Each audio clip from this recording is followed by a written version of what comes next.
You have all probably heard about Noah's Ark and its story, but you wonder where it is today.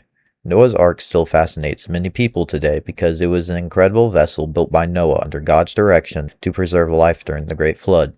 The story captures people's imagination with its size, the gathering of animals from across the earth, and Noah's faith and obedience in carrying out God's command despite the challenges he faced. Many are also fascinated by the possibility that the remains of the ark may still exist today, making the account feel even more real and tangible. Beyond its historical significance, Noah's Ark serves as a powerful reminder of God's judgment, mercy, and his promise to humanity after the flood.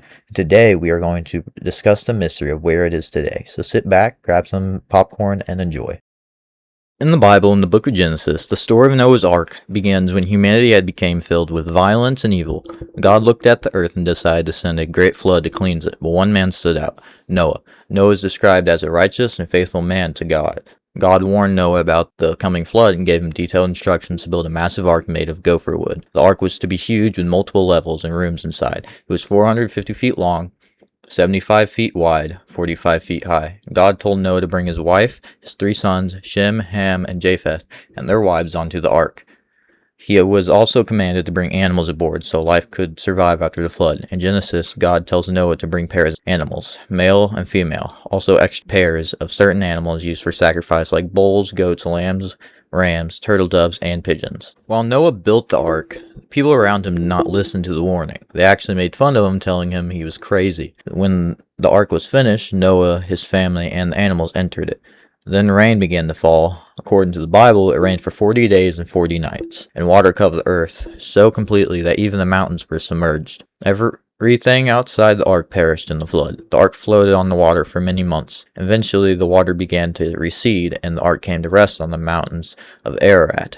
Noah later sent out a raven to search for dry land, but it kept flying back and forth. Then he sent out a dove, which returned because it could not find a place to land.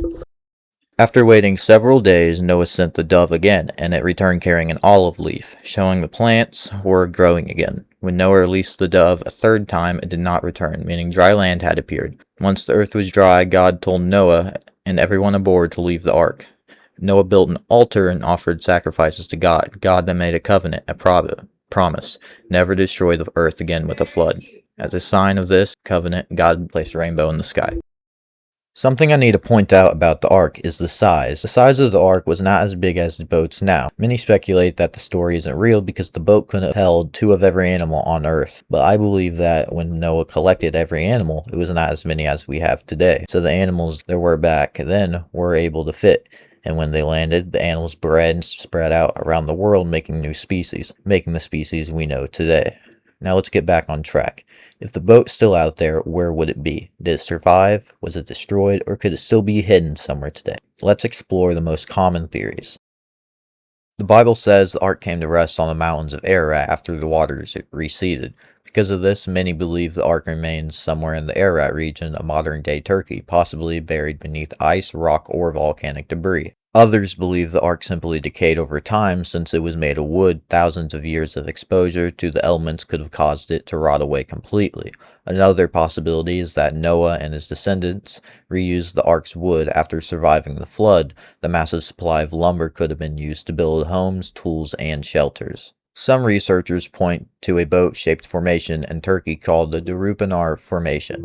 While some believe it could be remains of Noah's Ark, most geologists say it's a natural rock formation, but it's the most common theory of where it would be. Some scholars view Noah's Ark as a symbolic account rather than a literal vessel. They believe its purpose is to teach lessons about God's judgment, mercy, and salvation.